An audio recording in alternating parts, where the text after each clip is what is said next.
Hi, I'm Hannah. I'm one of the osteopaths here at Hands on Health. Today we're going to do a little video and we're going to talk about hip pain. Some people will say they're having pain in their hip and they'll be pointing to their glutes, their buttocks, or sort of they're more gesturing towards the low back region.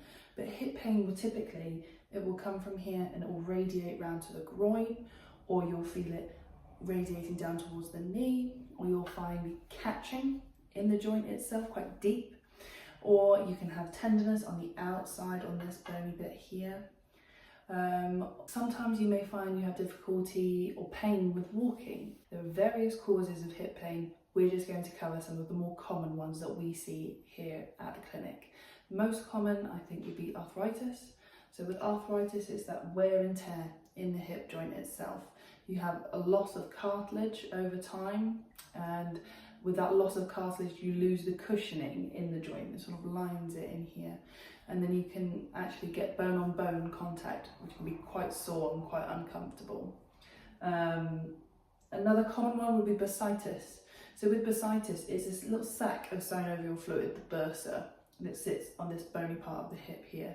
And bursitis is when it gets inflamed and irritated.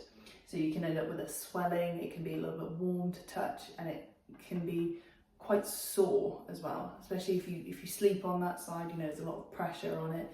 And we will also see sprains and strains as well. How we can help as osteopaths, we can take a thorough case history and try and find the root cause of your hip pain. We'll be able to create an individualized treatment plan, personalised to yourself and your symptoms, and then get you on the road to recovery as soon as possible.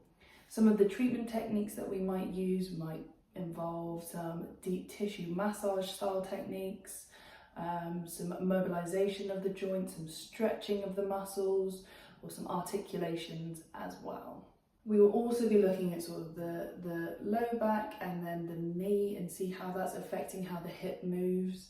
We like to have a bigger picture of why your hip is causing you discomfort.